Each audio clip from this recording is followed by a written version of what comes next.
Hello fellow drivers, I'm going to quickly give you an overview of our Eagle Eye 4 3-camera dash system with the option to add a fourth. So you do have your front facing camera there, your power port here. If you choose to get a fourth camera, it would be in this port. Your SD slot will save your front recordings.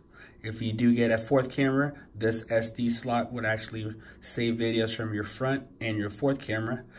This port is going to be for your GPS. That'll track your speed and location. These two ports are going to be for your outside cameras.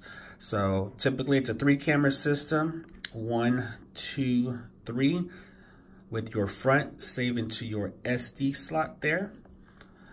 And then your SD slot on the bottom will save recordings from your 2 outside cameras. Once again, this will be for your Eagle Eye 4 3-camera system with a 4th camera option. Thank you for watching.